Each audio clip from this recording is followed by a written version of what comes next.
الرحمن الرحيم إن الحمد لله نحمده ونستعينه ونستغفره ونعوذ بالله من شرور أنفسنا ومن سيئات أعمالنا من يهده الله فلا مضل له ومن يضلل فلا هادي له وأشهد أن لا إله إلا الله وحده لا شريك له وأشهد أن محمدا عبده ورسوله يا أيها الذين آمنوا اتقوا الله حق تقاته ولا تموتن إلا وأنتم مسلمون يا أيها الناس اتقوا ربكم الذي خلقكم من نفس واحدة وخلق منها زوجها وبث منهما رجالا كثيرا ونساء واتقوا الله الذي تساءلون به والأرحام إن الله كان عليكم رقيبا يا أيها الذين آمنوا اتقوا الله وقولوا قولا سديدا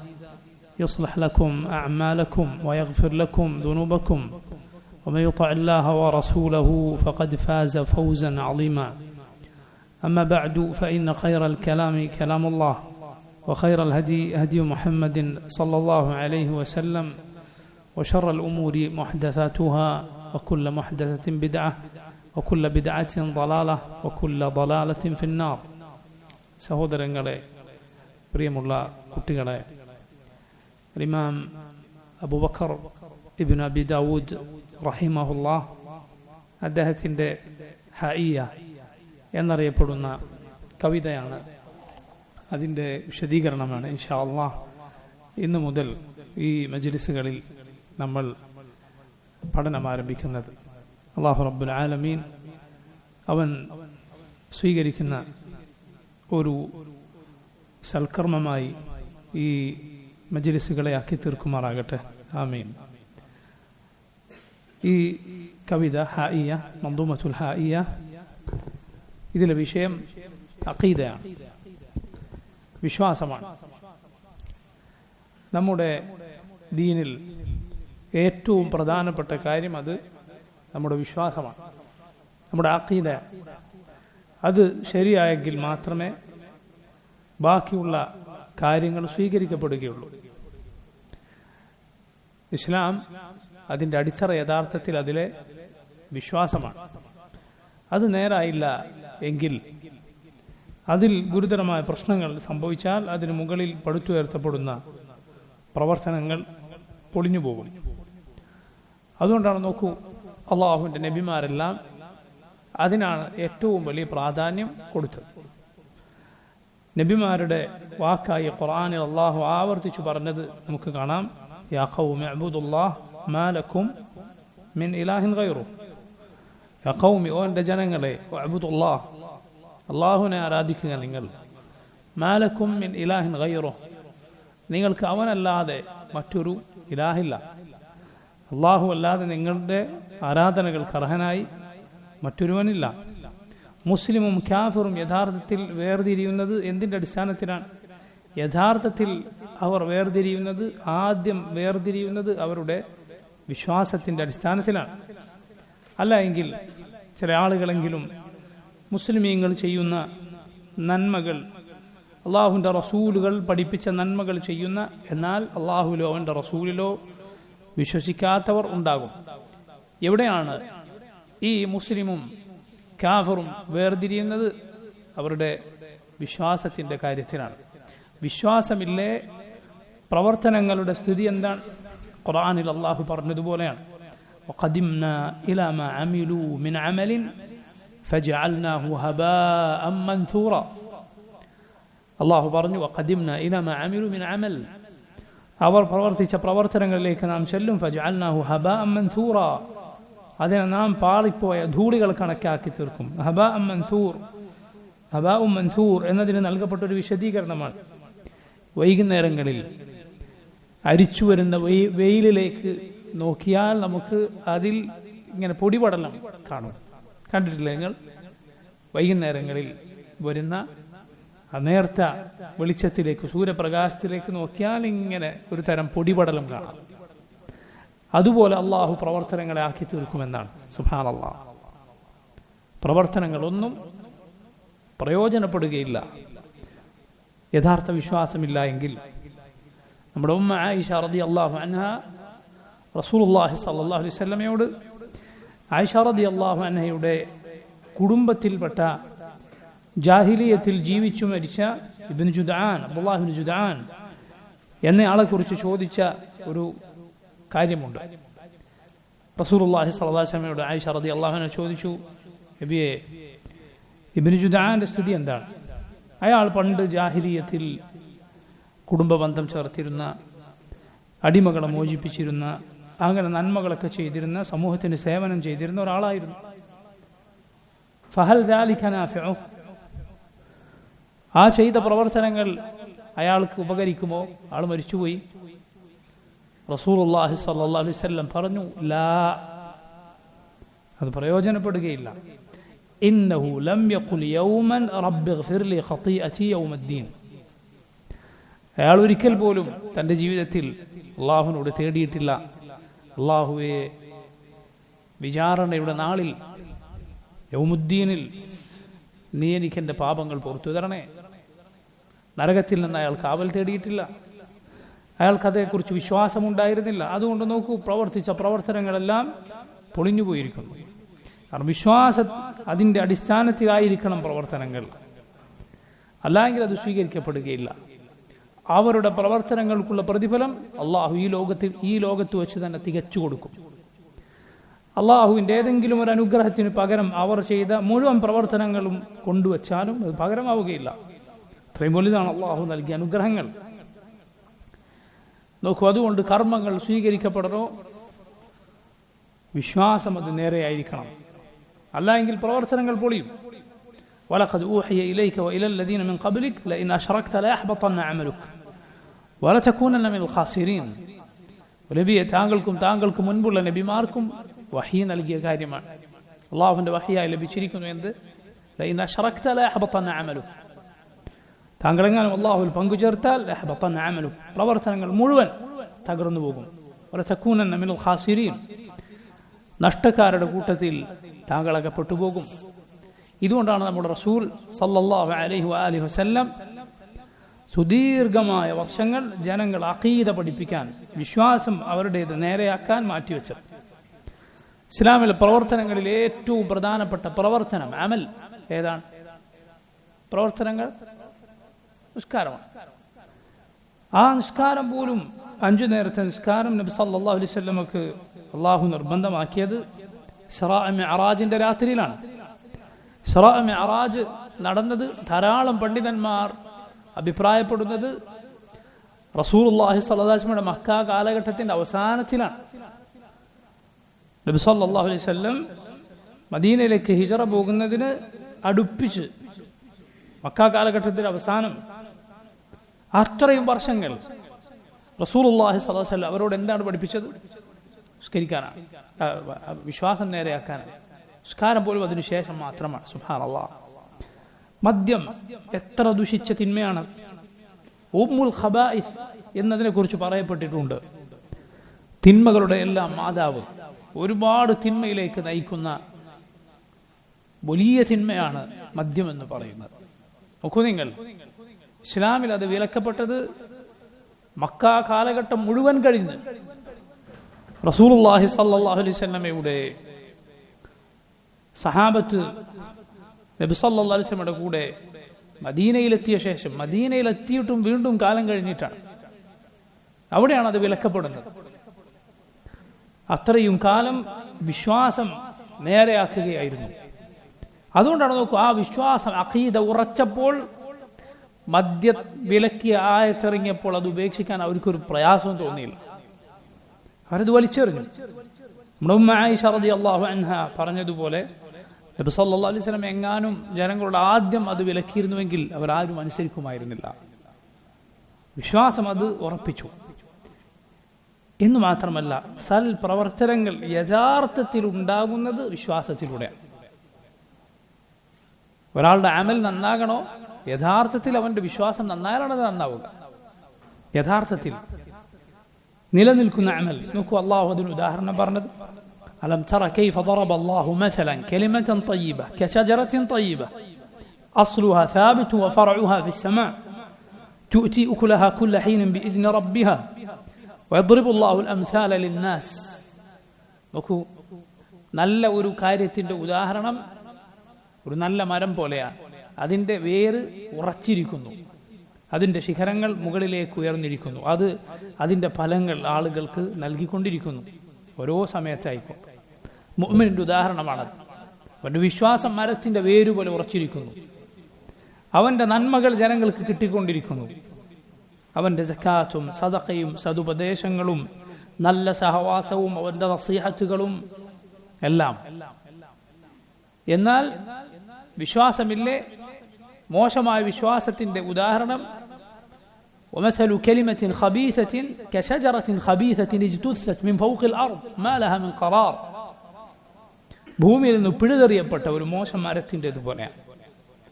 നോക്കൂ നിങ്ങൾ, അള്ളാഹുവിൽ വിശ്വാസം ഒരുവനില്ല എങ്കിൽ പിന്നെന്തിനാണ് അവൻ നന്മകൾ ചെയ്യുന്നത്?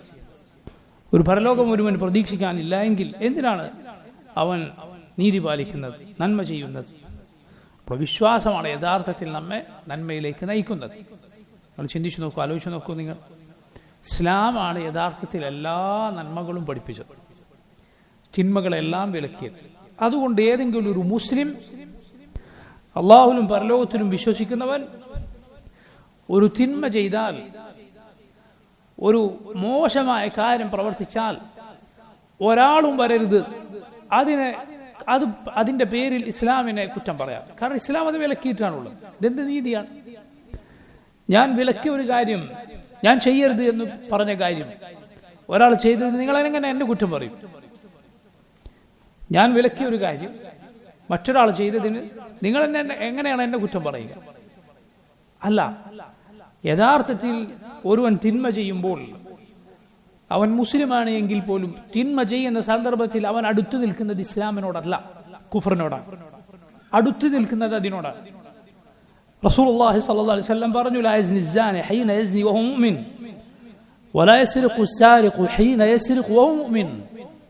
വ്യഭിചാരി മുഅ്മിനായിക്കൊണ്ട് വ്യഭിചരിക്കുകയില്ല, മോഷ്ടാവ് മുഅ്മിനായിക്കൊണ്ട് മോഷ്ടിക്കുകയില്ല. കാരണം ഇസ്ലാം അവനോട് അത് വിലക്കിയാണ് ചെയ്തിട്ടുള്ളത്. അവന്റെ ഈമാൻ യഥാർത്ഥത്തിൽ അവൻ അതിലേക്ക് നയിക്കുകയില്ല. അവൻ ആ ഈമാനിൽ നിന്ന് അകലുമ്പോഴാണ് യഥാർത്ഥത്തിൽ അവന് തിന്മ സംഭവിക്കുന്നത്. അതുകൊണ്ട് തിന്മകൾ കുഫറിന്റെ അതിലേക്കുള്ള വഴികളാണ്, അല്ലാതെ ഇസ്ലാമിലേക്കുള്ള വഴിയല്ല. അൽ മആസി ബരീദുൽ കുഫർ, കേട്ടിട്ടില്ലേ നിങ്ങൾ? പണ്ഡിതന്മാർ പറഞ്ഞത് കാണാം, തിന്മകൾ ബരീദുൽ കുഫർ, അത് കുഫറിലേക്കുള്ള വഴിയാണ്. അള്ളാഹുവിലുള്ള വിശ്വാസം അവനിൽ കുറഞ്ഞു പോകുമ്പോൾ, പരലോകത്തെക്കുറിച്ചുള്ള ബോധം അവൻ കുറഞ്ഞു പോകുമ്പോഴാണ് അവൻ തിന്മകളിലേക്ക് പോകുന്നത്. അതുകൊണ്ട് വിശ്വാസമാണ് എല്ലാം നന്മയിലേക്ക് നയിക്കുന്നത്, തിന്മയിൽ നിന്ന് തടയുന്നത് വിശ്വാസമാണ്, നമ്മുടെ അഖീദയാണ്. ആ അഖീദയിൽ വളരെ പ്രധാനപ്പെട്ട, വളരെ വളരെ മുൻഗാമിയായ ഒരു മഹാനായ ഇമാമിന്റെ ഒരു മദ്ദൂമയാണ്, അദ്ദേഹം എഴുതിയ ഒരു കവിതയാണ് നമ്മൾ ഇവിടെ പഠിക്കുന്നത്. ഇസ്ലാമിക വിശ്വാസത്തിന്റെ വളരെ പ്രധാനപ്പെട്ട കാര്യങ്ങൾ വളരെ മനോഹരമായ വരികളിലൂടെ ഈ കവിതയിൽ ഇമാം അബൂബക്കർ ബിൻ അബി ദാവൂദ് റഹിമഹുല്ലാ പറഞ്ഞത് കാണാം. ഇതിന്റെ പ്രത്യേകതയാണ്, അദ്ദേഹം വിശ്വാസ കാര്യങ്ങൾ ഖുർആനിനോടും സുന്നത്തിനോടും യോജിക്കുന്ന പദങ്ങളിലൂടെ പറഞ്ഞു. എന്നാൽ കവിതയുടെ ഭംഗി നഷ്ടപ്പെട്ടതുമില്ല. വളരെ അത്ഭുതമാണ്. ചിലപ്പോൾ ചില ആളുകൾ ഖുർആനിലെയും സുന്നത്തിലെയും പദങ്ങളോട് യോജിച്ച് എഴുതാൻ ശ്രമിച്ചാൽ കവിതയുടെ ഭംഗി കുറഞ്ഞേക്കും. അതിന്റെ കവിതാഭംഗി, കാവ്യഭംഗി ചോരാതിരിക്കാൻ ചിലപ്പോൾ ഒന്ന് അതിരുവിട്ടാൽ പ്രയോഗങ്ങൾ പലതും ഖുർആനോടും സുന്നത്തിനോടും അത്ര യോജിക്കാത്ത, അതല്ലെങ്കിൽ ഖുർആനും സുന്നത്തിനും മര്യാദയായ, ഖുർആനോടും സുന്നത്തിനോട് യോജിച്ച മര്യാദകളില്ലാത്ത വാക്കുകളായി പോകും. രണ്ടുമില്ലാത്ത മനോഹരമായ ഒരു കവിതയാണ് അബൂബക്കർ ബിൻ അബി ദാവൂദ് റഹിമഹുല്ലാ എഴുതിയിട്ടുള്ള ഹായിയ എന്നറിയപ്പെടുന്ന ഈ കവിത. എന്തുകൊണ്ടായിരിക്കും ഹായിയ എന്ന് പേര് വന്നത്? എന്തുകൊണ്ടായിരിക്കും? ആര് പറയും? കവിതകൾ അതിലെ അവസാനത്തെ അക്ഷരത്തെ ആസ്പദമാക്കി പറയാറുണ്ട്, അത് ഇന്നതാണ്. ഉദാഹരണത്തിന് ഇബ്നുൽ ഖയ്യിമിന്റെ നൂനിയ, എന്തുകൊണ്ട് അതിന്റെ വരികളെല്ലാം നൂനിലാണ് അവസാനിക്കുക. ഇവിടെ നോക്കൂ നിങ്ങൾ, ഇതിൽ ഒക്കെ അവസാനിക്കുന്നത് ഏത് അക്ഷരം കൊണ്ടാണ്? ഹ കൊണ്ടാണ്. അതുകൊണ്ടാണ് ഇത് ഹായിയ എന്ന് അറിയപ്പെട്ടിട്ടുള്ളത്. 33 വരികളാണ് ഈ കവിതയിലുള്ളത്. ഇത് എഴുതിയത് മഹാനായ ഒരു ഇമാമാണ്, ഏറെ മുൻഗാമിയായ ഒരു പണ്ഡിതനാണ്.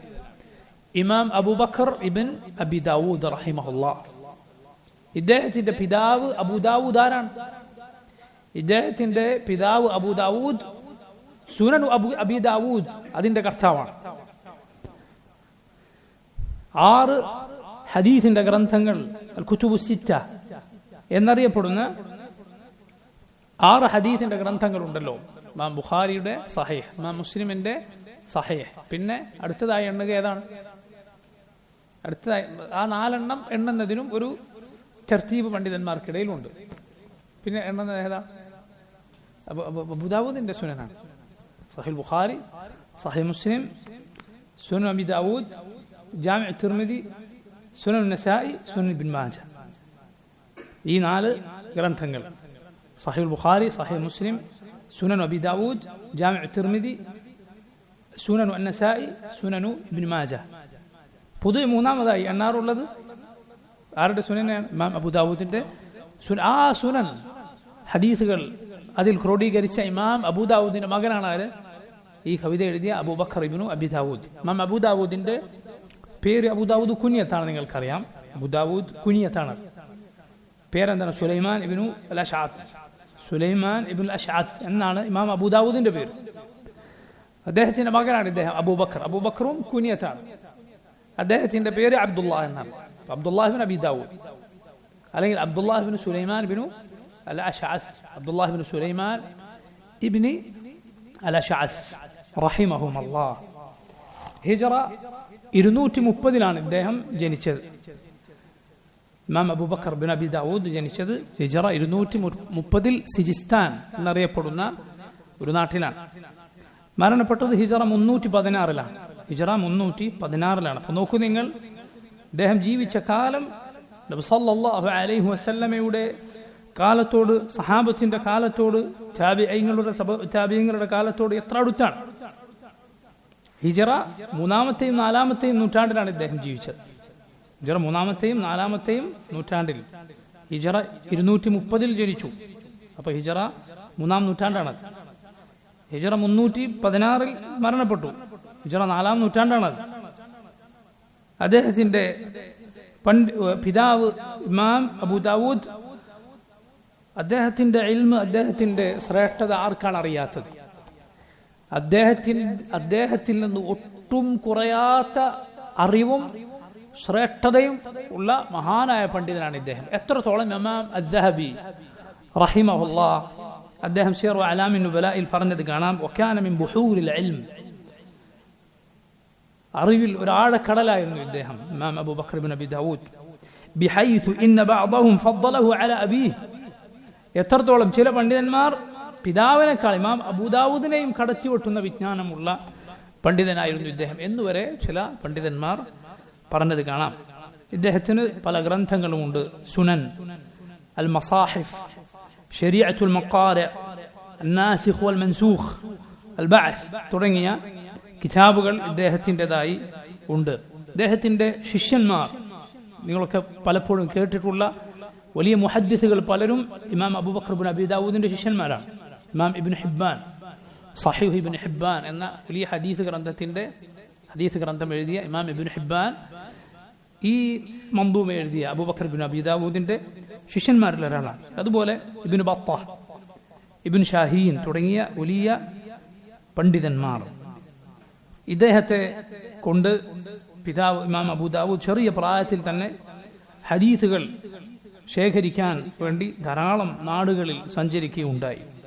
Khorasan, Isfahan, Baghdad, Kufa, Mecca, Medina, Sham, Misr തുടങ്ങിയ പല പല നാടുകളിലും സഞ്ചരിക്കുകയുണ്ടായി. അദ്ദേഹം വിജ്ഞാനം നേടാൻ, മതവിജ്ഞാനം പഠിക്കാൻ തുല്യതയില്ലാത്ത പ്രയത്നവും അധ്വാനവും അതിനുവേണ്ടിയുള്ള പരിശ്രമവും നടത്തിയ ആളായിരുന്നു. അതിനൊരു ഉദാഹരണമായി ഇമാം ദഹബിയുടെ സിയറു അലാമിൻ നുബലായിൽ നമുക്കൊരു സംഭവം കാണാം. ഇമാം അബൂബക്കർ ഇബ്നു അബി ദാവൂദ് അദ്ദേഹം പറയുകയാണ്, ദഖൽതുൽ കൂഫ, ഞാൻ കൂഫയിൽ ചെന്നു, വമഈ ദിർഹം വാഹിദ്, എൻ്റെ കയ്യിൽ ആകെ ഒരു ദിർഹം മാത്രമേ ഉണ്ടായിരുന്നുള്ളൂ. ഫഅഖദ്തു ബിഹി 30 മുദ് ബാഖില്ല ഫകുൻതു ആകുലു മിൻ, ഞാൻ അതുകൊണ്ട് 30 മുദ്ദ് ബാക്കില്ല വാങ്ങി. ബാക്കില്ല എന്ന് പറഞ്ഞ ഒരു തരം പയർ വർഗത്തിലുള്ള ഒരു ഭക്ഷണ പദാർത്ഥമാണ്. അത് വാങ്ങി, 30 മുദ്ദ് വാങ്ങി. ആകെ ഈ പണമുള്ള മാത്രമേ ഉള്ളൂ എന്നതുകൊണ്ട് വില കുറഞ്ഞ ഒരു ഭക്ഷണം വാങ്ങി. അക്തുബു അബി സഈദ് അൽ അശജ്, അങ്ങനെ അബൂ സഈദ് അൽ അശജിൽ നിന്ന് ഞാൻ ഹദീസ് എഴുതാൻ തുടങ്ങി. അബൂ സഈദ് അൽ അശജ് വലിയ മുഹദ്ദിസാണ്, വലിയ മുഹദ്ദിസുകളിൽ ഒരാളാണ്. പഴയ കാലത്ത് ഇന്ന് നമ്മൾ വിജ്ഞാനം പഠിക്കുന്നതിലപ്പുറത്ത് ഒരു കാര്യം ആ കാലത്തുണ്ട്. എന്താണത്? അത് സനദിന്റെ കാലമാണ്. അത് സനദിന്റെ കാലമാണ്. കാരണം പണ്ഡിതന്മാർ, ഒരാൾ മരിച്ചുപോയാൽ ഇന്നത്തെ പണ്ഡിതന്മാർ പലരും മരിച്ചതിനപ്പുറം ഒരു നഷ്ടം അവിടെ എന്തു വരാനുണ്ട്? സനത് നഷ്ടപ്പെട്ടു. കാരണം ആ ആൾ നബി സല്ലല്ലാഹു അലൈഹി വസല്ലമയിൽ നിന്ന് വരുന്ന ഹദീസിൽ ഒരു കണ്ണിയായിരിക്കും. അദ്ദേഹത്തെ നഷ്ടപ്പെട്ടാൽ പോയത് പോയി, പിന്നെ അദ്ദേഹത്തിന്റെ ശിഷ്യന്മാരെ കിട്ടുകയുള്ളൂ. കണ്ണി ഒന്ന് മുറിഞ്ഞുപോയി. അങ്ങനെ ഒരു കാര്യം കൂടി ആ കാലത്തെ പണ്ഡിതന്മാരിൽ നിന്ന് വിജ്ഞാനം സ്വീകരിക്കുന്നതിന് കൂടുതലായുണ്ട്. ഇന്ന് പൊതുവെ സനദിന്റെ കാലമല്ല. പൊതുവെ വലിയ സനദ് പറയപ്പെടുന്ന പണ്ഡിതന്മാരുണ്ട് എങ്കിലും പൊതുവെ അത് കാരണം സനദ് ഓടെയുള്ള ഗ്രന്ഥങ്ങൾ രേഖപ്പെടുത്തപ്പെട്ടു കഴിഞ്ഞ കാലമാണ്. രേഖപ്പെടുത്തപ്പെട്ടു കഴിഞ്ഞ ഗ്രന്ഥങ്ങൾ ക്രോഡീകരിക്കപ്പെട്ടു കഴിഞ്ഞ കാലമാണ് ഇന്നുള്ളത്. നോക്കൂ നിങ്ങൾ, അങ്ങനെ ഇദ്ദേഹം പറയുകയാണ്, ഞാൻ അബൂ സഈദ് അൽ അശജിൽ നിന്ന് ഹദീസുകൾ രേഖപ്പെടുത്താൻ തുടങ്ങി. ഫമാ ഫറഗൽ ബാഖില്ല, ഈ ബാഖില്ല എന്ന് പറയുന്ന ഈ ഭക്ഷണം അത് തീരുമ്പോഴേക്കും ഹത്താ കതബ്തു അൻഹു 30,000 ഹദീസ്, 30,000 ഹദീസുകൾ ഞാൻ അദ്ദേഹത്തിൽ നിന്ന് രേഖപ്പെടുത്തി കഴിഞ്ഞിരുന്നു. മബൈന മഖ്തൂഉൻ വ മുർസൽ, മഖ്തൂഉൻ മുർസലുമായ ഹദീസുകൾ. ഹദീസിന്റെ സാങ്കേതിക പ്രയോഗങ്ങളിൽ ഒന്നാണ് മഖ്തൂഉ മുർസൽ എന്നൊക്കെ പറയുന്നത്. 30,000 ഹദീസുകൾ ഞാൻ അദ്ദേഹത്തിൽ നിന്ന് രേഖപ്പെടുത്തി വെച്ചു ആ സമയം കൊണ്ട്. സുബ്ഹാനല്ലാഹ്. നോക്കൂ നിങ്ങൾ, ഇങ്ങനെ ഇത്രയും വലിയ പ്രയത്നവും അധ്വാനവും മതവിജ്ഞാനം നേടിയെടുക്കാൻ വേണ്ടി കാണിച്ച മഹാനായ പണ്ഡിതനായിരുന്നു ഇമാം അബൂബക്കർ ബിൻ അബി ദാവൂദ്. നേരത്തെ പറഞ്ഞതുപോലെ ഹിജറ 316 ഇദ്ദേഹം മരണപ്പെട്ടു. പണ്ഡിതന്മാർ പറയുന്നു 3 ലക്ഷത്തോളം ആളുകൾ അദ്ദേഹത്തിന്റെ ജനാസയിൽ പങ്കെടുത്തു എന്നാണ്. അത്രയും വലിയ ഇമാമത്ത് ഉള്ള പണ്ഡിതനായിരുന്നു. 3 ആൺമക്കളും 5 പെൺമക്കളും അദ്ദേഹത്തിന് മരണപ്പെടുമ്പോൾ ഉണ്ടായിരുന്നു. അബ്ദുൽ അല, മുഹമ്മദ്, അബൂ മഅ്മർ, ഉബൈദുല്ലാഹ് തുടങ്ങിയ 3 ആൺമക്കളും പിന്നെ 5 പെൺമക്കളുമാണ് അദ്ദേഹത്തിന് ഉണ്ടായിരുന്നത്. നോക്കൂ, ഈ കവിത, ഈ മഹാനായ പണ്ഡിതന്റെ ഈ കവിത ധാരാളക്കണക്കിന് ഗ്രന്ഥങ്ങളിൽ വരികയും ഒരുപാട് പണ്ഡിതന്മാർ ഇതിന്റെ വിശദീകരണം എഴുതുകയും ജനങ്ങളെ പഠിപ്പിക്കുകയും എല്ലാം ചെയ്തിട്ടുണ്ട്. അതിലെ ആദ്യത്തെ 2 വരികൾ നമുക്ക് ആദ്യം കേൾക്കാം, അതിനുശേഷം അതിന്റെ വിശദീകരണം മനസ്സിലാക്കാം. അൽഹംദുലില്ലാഹി വഹ്ദഹു വസ്സലാത്തു വസ്സലാമു അലാ മൻ ലാ നബിയ്യ ബഅദഹു. ബിസ്മില്ലാഹിർ റഹ്മാനിർ റഹീം. قال الإمام أبو بكر بن أبي داود رحمه الله: تمسك بحبل الله واتبع الهدى ولا تك بدعيا لعلك تفلح ودن بكتاب الله والسنن التي أتت عن رسول الله تنجو وتربح. تمسك بحبل الله واتبع الهدى ولا تك بدعيا لعلك تفلح ودن بكتاب الله والسنن التي أتت عن رسول الله تنجو وتربح. ഇതാണ് നോക്കൂ ആദ്യത്തെ 2 വരികൾ. തമസ്സക്, നീ മുറുകെ പിടിക്കുക. ബിഹബ്ലില്ലാഹ്, അല്ലാഹുവിന്റെ കയറിൽ, അവന്റെ പാശത്തിൽ മുറുകെ പിടിക്കുക. വത്തബിഉൽ ഹുദ, ഈ സന്മാർഗം വെളിച്ചം പിൻപറ്റുക. വലാ തകു ബിദ്ഇയൻ, നീ ഒരു ബിദ്അത്തുകാരനായി പോകരുത്, ഒരു ബിദ്അത്തിന്റെ വക്താവായി പോകരുത്. ലഅല്ലക തുഫ്ലിഹു, ഈ കാര്യം നീ പാലിച്ചാൽ നിനക്ക് വിജയം പ്രാപിക്കാം.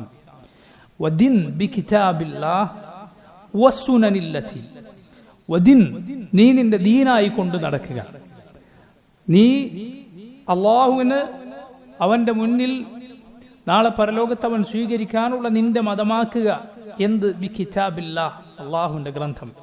വസ്സുനൻ, അതുപോലെ സുന്നത്തുകളും. അല്ലതി അതത്, ഏത് സുന്നത്തുകളാണോ വന്നു ചേർന്നിട്ടുള്ളത് നമ്മിലേക്ക്, അർ റസൂലില്ലാഹ് സല്ലല്ലാഹു അലൈഹി വസല്ലം, റസൂലുള്ളാഹി സ്വല്ലല്ലാഹു അലൈഹി വസല്ലമയിൽ നിന്ന്, എങ്കിൽ അങ്ങനെ ചെയ്താൽ തൻജു, നീ രക്ഷപ്പെടും. വതർബഹു, നീ ലാഭം നേടും.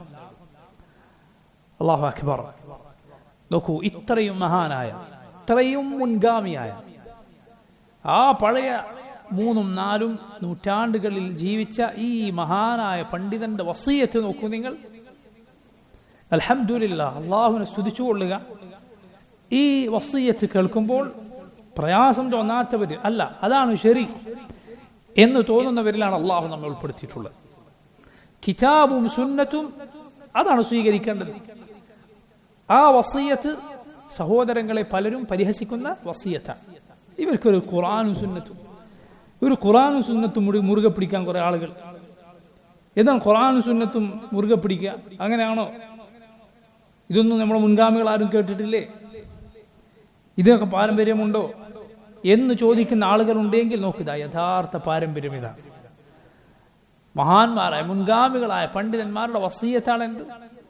ഖുർആനും സുന്നത്തും സ്വീകരിച്ചു കൊള്ളുക. കാരണം അത് അള്ളാഹു ഖുർആനിൽ പറഞ്ഞ വസിയത്താണ്, റസൂലുള്ളാഹി സ്വല്ലല്ലാഹു അലൈഹി വസല്ലമയുടെ വസിയത്താണ്. ആദ്യം പറഞ്ഞു നോക്കൂ, നിങ്ങൾ തബസ്സക് ബിഹബ്ലില്ലാഹ്, അള്ളാഹുവിന്റെ കയറിൽ നിങ്ങൾ മുറുകെ പിടിച്ചുകൊള്ളുക. അള്ളാഹുവിന്റെ ഹബിൽ എന്നത് ഖുർആനിനെ കുറിച്ച് പറയപ്പെട്ടിട്ടുള്ള വിശേഷണമാണ്.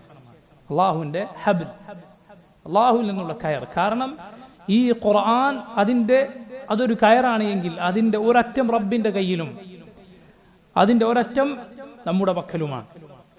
അത് നീ മുറുകെ പിടിച്ചാൽ അത് നിന്നെ റബ്ബിലേക്ക് നയിക്കും. അത് നീ നിന്റെ മുന്നിൽ വച്ചാൽ അത് നിന്നെ സ്വർഗത്തിലേക്ക് നയിക്കും. അത് നീ പിന്നിലേക്ക് വലിച്ചെറിഞ്ഞാൽ അത് നിന്നെ നരകത്തിലേക്ക് തള്ളി ഒലിച്ചു കൊണ്ടുപോകുമെന്നാണ്. അതുകൊണ്ട് ഖുർആൻ മുറുകെ പിടിക്കുക. വത്തബിഉൽ ഹുദാ, ഹുദാ പിൻപറ്റുക. എന്താണ് യഥാർത്ഥത്തിൽ ഹുദ എന്ന് പറഞ്ഞാൽ? അത് റസൂലുള്ളാഹി സ്വല്ലല്ലാഹു അലൈഹി വസല്ലമയുടെ ഹുദയാണ്. വഖൈറുൽ ഹുദാ ഹുദാ മുഹമ്മദ് സ്വല്ലല്ലാഹു അലൈഹി വസല്ലം വഖൈറുൽ ഹദി ഹദി മുഹമ്മദിൻ സ്വല്ലല്ലാഹു അലൈഹി വസല്ലം. അതിനുശേഷം അടുത്ത വരിയിൽ വ്യക്തമായി കിതാബും സുന്നത്തും എന്ന് തന്നെ ഇമാം റഹിമഹുല്ലാഹ് പറയുകയുണ്ടായി. സഹോദരങ്ങൾ നോക്കൂ, ഈ കവിതയിൽ അപ്പോൾ ഇദ്ദേഹം ആദ്യം പറഞ്ഞത് എന്താണ്? നമ്മുടെ വിശ്വാസത്തിന്റെ സ്രോതസ്സുകളെ കുറിച്ചാണ്. എവിടെ നിന്നാണ് ഈ ദീൻ നമ്മൾ സ്വീകരിക്കേണ്ടത്? ഇതിന്റെ മസ്ദർ എന്താണ്? ഇതിന്റെ മംബ എന്താണ്? എവിടെ നിന്നാണ് ഇത് വരുന്നത്? അത് ഖുർആനും സുന്നത്തുമാണ്. ഖുർആനും സുന്നത്തുമാണ് കലർപ്പില്ലാത്ത സ്രോതസ്സുകൾ. അതല്ലാത്തതിൽ കലർപ്പുണ്ടായിരിക്കും. ഖുർആനിലും സുന്നത്തിലും എന്തില്ല? ഒരു കലർപ്പുമില്ല. കാരണം അത് രണ്ടും അള്ളാഹുവിന്റെ വഹയാണ്. ഖുർആൻ അള്ളാഹുവിന്റെ വഹയാണ് എന്നതുപോലെ റസൂലുള്ളാഹി സ്വല്ലല്ലാഹു അലൈഹി വസല്ലമയുടെ സുന്നത്തും അള്ളാഹുവിന്റെ വഹയാണ്. ഇന്ന ഹാദൽ ഖുർആന യഹ്ദി ലില്ലതി ഹിയ അഖ്വം. അള്ളാഹു പറഞ്ഞു, ഈ ഖുർആൻ ഏറ്റവും ശരിയായ വഴിയിലേക്ക് നയിക്കുന്നു. നബി സല്ലല്ലാഹു അലൈഹി വസല്ലം ആകട്ടെ അള്ളാഹുവിന്റെ വഹി മാത്രമേ സംസാരിക്കുകയുള്ളൂ. അവിടുന്ന് സല്ലല്ലാഹു അലൈഹി വസല്ലം സ്വന്തം ഇഷ്ടപ്രകാരം സംസാരിക്കുകയില്ല. അള്ളാഹുവിന്റെ വഹി അനുസരിച്ച് മാത്രമേ സംസാരിക്കുകയുള്ളൂ. അതുകൊണ്ട് ഖുർആനും സുന്നത്തും എങ്ങോട്ടാണോ അങ്ങോട്ടായിരിക്കണം നമ്മൾ. ഇമാം ഔസാഇ അബ്ദുറഹ്മാൻ ഇബ്നു അമർ അൽ ഔസാഇ റഹിമഹുല്ലാഹ് അദ്ദേഹം പറയുകയുണ്ടായി, നദൂറു മഅൽ കിതാബി വസ്സുന്നതി ഹൈസു ദാറാ. നദൂറു മഅൽ കിതാബി വസ്സുന്നതി ഹൈസു ദാറാ. ഖുർആനും സുന്നത്തും എങ്ങോട്ട് തിരിയുന്നോ അങ്ങോട്ടാണ് നമ്മൾ. ഖുർആനും സുന്നത്തും എങ്ങോട്ട് നമ്മെ തിരിച്ചാലും നമ്മൾ അങ്ങോട്ടാണ്. അങ്ങനെ ആയിരിക്കണം ഓരോ മുസ്ലിമും, ഓരോ മുഅ്മിനും. ശൈഖുൽ ഇസ്ലാം ഇബ്നു തൈമിയ്യ റഹിമഹുല്ലാഹ് അദ്ദേഹം പറയുകയുണ്ടായി, ലൈസൽ ഇഅ്തിഖാദു ലി വലാ ലിമൻ ഹുവ അക്ബറു മിന്നി അൽ ഇഅ്തിഖാദു ലില്ലാഹി വലിറസൂലിഹി സ്വല്ലല്ലാഹു അലൈഹി വസല്ലം. ഈ ദീനിന്റെ വിശ്വാസം അത് ഇതാ ഇന്നതാണ് എന്ന് പറയാൻ എനിക്ക് അവകാശമില്ല. എന്നെക്കാൾ വലിയ പണ്ഡിതന്മാർക്ക് ഒരാൾക്കും അവകാശമില്ല. മറിച്ച് അത് പഠിപ്പിക്കാൻ അവകാശം ആർക്ക് മാത്രമാണ്? ലില്ലാഹി വലി റസൂലിഹി സ്വല്ലല്ലാഹു അലൈഹി വസല്ലം. അള്ളാഹുവിനും അവന്റെ റസൂലിനും സ്വല്ലല്ലാഹു അലൈഹി വസല്ലം മാത്രം. അൽഹംദുലില്ലാഹ്. നമ്മുടെ വിശ്വാസം നമ്മൾ എവിടെ നിന്നാണ് സ്വീകരിക്കുന്നത്? അള്ളാഹു പറഞ്ഞതിൽ നിന്ന്, അള്ളാഹുവിന്റെ കലാമിൽ നിന്ന്, റസൂലുള്ളാഹി സ്വല്ലല്ലാഹു അലൈഹി വസല്ലമയുടെ കലാമിൽ നിന്ന്. എന്നാൽ മറ്റു പലരും അവരുടെ വിശ്വാസം സ്വീകരിച്ചിട്ടുള്ളത് എവിടെ നിന്നാണ്? ഗ്രീക്ക് ഫിലോസഫികളിൽ നിന്ന്, അവരുടെ കാരണവന്മാർ പഠിപ്പിച്ചതിൽ നിന്ന്, അവർ ഉണ്ടാക്കിയ പല തത്വചിന്തകളിൽ നിന്ന്, അവരുടെ തലയിൽ ഉദിച്ച പല വ്യാഖ്യാനങ്ങളിൽ നിന്ന്. എന്നാൽ അഹ്ലു സുന്നത്ത് അവരുടെ വിശ്വാസം സ്വീകരിച്ചിട്ടുള്ളത് എവിടെ നിന്നാണ്? ഖുർആനിൽ സുന്നത്തിൽ നിന്നാണ്. അതുകൊണ്ട് അഹ്ലു സുന്നത്തിന്റെ ഇമാമുമാർ വളരെ വളരെ മുൻഗാമികളായ ഇമാമുമാരുടെ ഒരു ഗ്രന്ഥം നിങ്ങൾ എടുത്തു നോക്കിയാലും, ഈ കാലത്ത് ജീവിച്ചിരിക്കുന്ന അഹ്ലുസുന്നത്തിന്റെ മഹാന്മാരായ പണ്ഡിതന്മാരിൽ ആരുടെയെങ്കിലും വിശ്വാസം പഠിപ്പിക്കുന്ന ഗ്രന്ഥം നിങ്ങൾ എടുത്തു വെച്ചാലും ഒരു വ്യത്യാസവും നമുക്ക് കാണാൻ സാധ്യമല്ല. അതൊന്നാണ് നമുക്ക് മനസ്സിലാക്കാൻ സാധിക്കും. കാലങ്ങൾ കഴിഞ്ഞ് എഴുതിയവരായാലും കാലങ്ങൾ കൊണ്ട് അവർ വ്യത്യാസപ്പെട്ടാൽ, ഇമാം അഹ്മദ് റഹിമഹുല്ലാ അദ്ദേഹം എഴുതിയ അഖീദയുണ്ട്. കാലങ്ങൾക്കിപ്പുറം ശൈഖുൽ ഇസ്ലാം ഇബ്നു തൈമിയ്യ റഹിമഹുല്ലാ എഴുതിയ വിശ്വാസ കാര്യങ്ങളുണ്ട്. നൂറ്റാണ്ടുകൾക്ക് ഇപ്പുറം ഇമാം ഇബ്നു അബ്ദുൽ വഹാബ് റഹിമഹുല്ലാ എഴുതിയ അഖീദയുടെ കിതാബുകളുണ്ട്. ഈ ആധുനിക കാലത്ത് ജീവിച്ചിരുന്ന ഇമാം ഇബ്നുൽ ബാസ്, ഇബ്നു ഉസൈമീൻ റഹിമഹുമുല്ലാ തുടങ്ങിയ പണ്ഡിതന്മാർ എഴുതിയ വിശ്വാസങ്ങളുണ്ട്. വായിച്ചാൽ നിങ്ങൾക്ക് മനസ്സിലാകും, കാലമേ വ്യത്യാസപ്പെട്ടുള്ളൂ, കാര്യം വ്യത്യാസപ്പെട്ടിട്ടില്ല. എന്തുകൊണ്ടാണ്? കാരണം ഇതെല്ലാം ഒരു സ്രോതസ്സിൽ നിന്നാണ് എടുക്കുന്നത്. പിന്നെ എങ്ങനെ വ്യത്യാസപ്പെടും? ഇതൊക്കെ വരുന്നത് ഒരൊറ്റ സ്രോതസ്സിൽ നിന്നാണ്. സ്രോതസ് മാറിയോ വ്യത്യാസപ്പെടും. പിഴച്ച കക്ഷികളുടേത് പഴയ കാലത്ത് പറഞ്ഞ ആളുകളുടേതല്ല പുതിയ കാലത്ത്. അള്ളാഹുവിന്റെ സിഫത്തുകളെ വ്യാഖ്യാനിച്ച് തള്ളിക്കളയുന്ന അശാരികൾ, പഴയ കാലത്ത് അശാരികൾ എടുത്തു നോക്കിയാൽ അവർ എഴുതിയതൊന്നും ഒരു ഭാഗത്തായിരിക്കും, കുറച്ചു കാലം ഇപ്പുറം കഴിഞ്ഞ അശാരികളുടെ ഇത് വേറൊന്നായിരിക്കും. ചിലപ്പോൾ അവർ പറയും അള്ളാഹുവിന്റെ സിഫത്തുകൾ, അള്ളാഹുവിന്റെ വിശേഷണങ്ങൾ, ഇതൊക്കെ കണ്ടാൽ പറയും ഇത് നമ്മൾ എന്ത് ചെയ്യണം? വ്യാഖ്യാനിക്കണം. വ്യാഖ്യാനിക്കുക. അള്ളാഹുവിന്റെ യദ്, അവന്റെ കരം, അള്ളാഹുവിന്റെ കണ്ണുകൾ എന്നിങ്ങനെ അള്ളാഹുവിന്റെ സിഫത്തുകൾ കണ്ടാൽ പറയും വ്യാഖ്യാനിച്ചതിന് വേറെ അർത്ഥം പറയണം. കുറച്ചു കാലം കഴിഞ്ഞാൽ അതേ ഖൗമിൽ അറിയപ്പെട്ട ആളുകളുടെ ഇത് നോക്കിയാൽ നിങ്ങൾ പറയും, നിങ്ങൾക്ക് കാണാം, അല്ല തഅ്വീലല്ല, വ്യാഖ്യാനമല്ല, തഫ്വീദാണ് ശരി. തഫ്വീർ അർത്ഥം നമുക്കറിയില്ല എന്ന് പറയലാണ് ശരി. രണ്ടും തെറ്റാണ് യഥാർത്ഥത്തിൽ. അർത്ഥം നമുക്കറിയാം. അള്ളാഹുവിന്റെ സിഫത്തുകളെ കുറിച്ച് അള്ളാഹു അറബി ഭാഷയിൽ പറഞ്ഞെന്നാണ് അതിന്റെ അർത്ഥം നമുക്കറിയാം. എങ്ങനെയെന്നാണ് നമുക്കറിയാത്തത്. ഞാൻ പറഞ്ഞു നോക്കൂ, നിങ്ങൾ ഇതുപോലെ വൈരുദ്ധ്യങ്ങൾ കാണാം. കാരണം വിശ്വാസം അവരെടുത്തിട്ടുള്ളത് ഖുർആനിലും സുന്നത്തിൽ നിന്നുമല്ല, അവരുടെ ബുദ്ധിപരമായ വ്യാഖ്യാനങ്ങളിലൂടെ, അവരുടെ തലയിൽ ഉദിച്ച ചിന്തകളിലൂടെയാണ് യഥാർത്ഥത്തിൽ അവരെടുത്തിട്ടുള്ളത്. അതുകൊണ്ടാണ് ഇത് വ്യത്യാസപ്പെടുന്നത്. അല്ല എങ്കിൽ സഹോദരങ്ങളെ ഒന്നായിരിക്കും, ഒരൊറ്റ വിശ്വാസം മാത്രമേ നമുക്ക് പറയാൻ ഉണ്ടാവുകയുള്ളൂ. അൽഹംദുലില്ലാ, ഇതാണ് അഹ്ലുസുന്നത്തിന്റെ സ്ഥിതി. അവരുടെ അഖീദ ഒന്നാണ്. കാരണം അത് ഖുർആനിൽ നിന്നും സുന്നത്തിൽ നിന്നുമാണ് എടുത്തിട്ടുള്ളത്. നമ്മൾ വിശ്വസിക്കേണ്ടത് പറയാൻ അവകാശം അള്ളാഹുവിനാണ്, അതുപോലെ അള്ളാഹുവിന്റെ റസൂലിനാണ് സല്ലല്ലാഹു അലൈഹി വസല്ലം. മറ്റൊരാൾക്കും അത് പുതുതായി ഉണ്ടാക്കാനുള്ള അവകാശമില്ല, ഒരാൾക്കും അവകാശമില്ല. ഖുർആനും സുന്നത്തുമാണ് നമ്മുടെ പ്രമാണങ്ങൾ. കാരണം അത് പരിപൂർണമായും ശരിയാണ്, അതിലൊരു തെറ്റ് വരികയില്ല, റസൂലുള്ളാഹി സ്വല്ലല്ലാഹു അലൈഹി വസല്ലം അവിടുത്തെ ഓരോ പ്രസംഗങ്ങളിലും പറയാറുള്ള വാക്ക് നിങ്ങൾ കേട്ടിട്ടില്ലേ? അമ്മാ ബഅദു ഫഇന്ന അസ്ദഖൽ ഹദീസി കിതാബുല്ലാഹ് വഖൈറൽ ഹദി ഹദിയു മുഹമ്മദിൻ സ്വല്ലല്ലാഹു അലൈഹി വസല്ലം. ഏറ്റവും ശരിയായ വാക്ക് അത് അള്ളാഹുവിന്റെ കിതാബാണ്.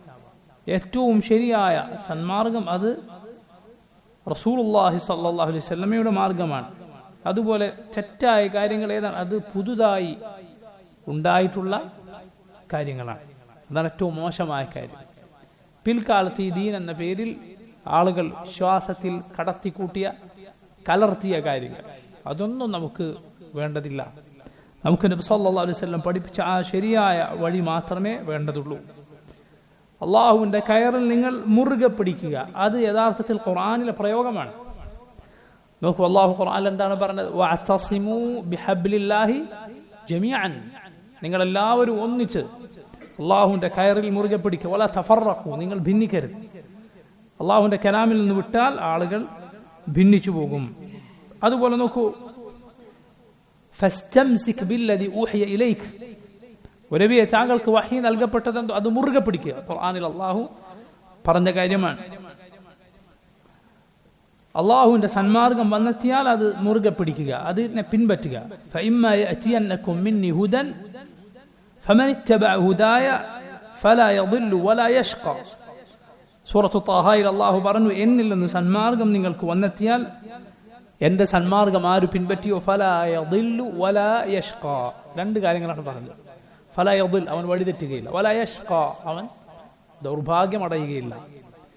ഇബ്നു അബ്ബാസ് റളിയല്ലാഹു അൻഹു നിന്ന് റിവായത്ത് വന്നത് കാണാം, തകഫല അല്ലാഹു ലിമൻ ഖറഅ അൽ ഖുർആന വഅമില ബിഹാ, ആരാണ് ഖുർആൻ പഠിക്കുകയും ഖുർആൻ ജീവിതമാക്കുകയും ചെയ്തത് അവന് അല്ലാഹു ബാധ്യതയായി ഏറ്റിരിക്കുന്നു അല്ലാ യദില്ല ഫിദ് ദുനിയ വലാ യഷ്ഖാ ഫിൽ ആഖിറ, ദുനിയാവിൽ അവൻ വഴിതെറ്റുകയില്ല, പരലോകത്ത് അവൻ ദൗർഭാഗ്യം അടയുകയില്ല. ഫലാ യദില്ലു വലാ യഷ്ഖാ, ഫലാ യദില്ലു വലാ യഷ്ഖാ, അവൻ വഴികേടിലാവുകയില്ല, അവൻ ദൗർഭാഗ്യം അടയുകയില്ല. നോക്കൂ, അപ്പോൾ ഇത് ഖുർആനിലെ സുന്നത്തിലെ ഉപദേശമാണ്. നിങ്ങൾ ഖുർആനും സുന്നത്തും മുറുകെ പിടിക്കുക എന്നത്, ഖുർആനും സുന്നത്തും മുറുകെ പിടിക്കുക എന്നത് അള്ളാഹുവിൻ്റെ ഉപദേശമാണ്, അള്ളാഹു നമുക്ക് നൽകിയ വസിയത്താണ്. അതാണ് ഇമാം അബൂബക്കർ ബിൻ അബി ദാവൂദ് റഹിമഹുല്ലാഹ് ഇവിടെ ആവർത്തിച്ചിട്ടുള്ളത്. പുതുതായി ഒന്നും അദ്ദേഹം പറഞ്ഞിട്ടില്ല. നബി സല്ലല്ലാഹു അലൈഹി വസല്ലം അവിടുത്തെ എത്ര വസിയത്തുകളുണ്ട് ഖുർആനും സുന്നത്തും മുറുകെ പിടിക്കാൻ. നിങ്ങൾ 2 കാര്യങ്ങൾ ഞാൻ ഉപേക്ഷിച്ചു പോകുന്നു, അത് മുറുകെ പിടിച്ചാൽ നിങ്ങൾ വഴിതെറ്റുകയില്ല. അള്ളാഹുവിൻ്റെ കിതാബും എൻ്റെ സുന്നത്തുമാണ്. അത് മുറുകെ പിടിക്കുന്ന, അത് പാലിക്കുന്ന, അതിനെ ശരിയായി പിൻപറ്റുന്നവരായിരിക്കണം നമ്മൾ. സഹോദരങ്ങളെ, കുട്ടികളെ ശ്രദ്ധിക്കുക. നിങ്ങൾ ഖുർആനും സുന്നത്തും പിൻപറ്റുന്നവരാകണോ? ഖുർആനും സുന്നത്തും പിൻപറ്റുന്നവരാകണോ? പണ്ഡിതന്മാർ നമ്മെ പഠിപ്പിച്ചത് കാണാം, 7 കാര്യങ്ങൾ ഖുർആനും സുന്നത്തുമായി ബന്ധപ്പെട്ട് നമ്മൾ ശ്രദ്ധിച്ചിരിക്കണം, പാലിച്ചിരിക്കണം. ഖുർആനും സുന്നത്തും പിൻപറ്റുന്നവരാകണം എങ്കിലാണ് ഖുർആനും സുന്നത്തും പിൻപറ്റുന്നവരാവുക. ഒന്നാമത്തെ കാര്യം, ഖുർആനിനെ സുന്നത്തിനെ അഥവാ അള്ളാഹുവിൻ്റെ വഹീനെ, അതിൽ വന്ന കാര്യങ്ങളെ സ്നേഹിക്കണം, അതിനോട് മഹബ്ബത്തുണ്ടായിരിക്കണം. അതിൻ്റെ വിപരീതമാണ് എന്ത്? ഖുർആനിൽ സുന്നത്തിൽ വന്ന വല്ല കാര്യത്തോടും വെറുപ്പുണ്ടാവുക, വിരോധമുണ്ടാവുക എന്നത് പാടില്ല. ഖുർആനിലും സുന്നത്തിലും വന്ന വളരെ ചെറിയ കാര്യമാകട്ടെ, വളരെ ചെറിയൊരു കാര്യമാകട്ടെ, ഒരു സൂക്ഷ്മമായ കാര്യമാകട്ടെ, വലിയ കാര്യമാകട്ടെ, അതിനോട് മഹബ്ബത്തുണ്ടായിരിക്കണം, അതിനോട് സ്നേഹമുണ്ടായിരിക്കണം, അതിനോടൊരു വെറുപ്പ് ഒരിക്കലും ഉണ്ടാകാൻ പാടില്ല. ذلك بأنهم كرهوا ما أنزل الله فأحبط أعمالهم, അള്ളാഹു അവതരിപ്പിച്ചതിനെ അവർ വെറുത്തു, അപ്പോൾ അള്ളാഹു അവരുടെ അമലുകളെ പൊളിച്ചു കളഞ്ഞു, തകർത്തു കളഞ്ഞു. ഒരിക്കലും പാടില്ല.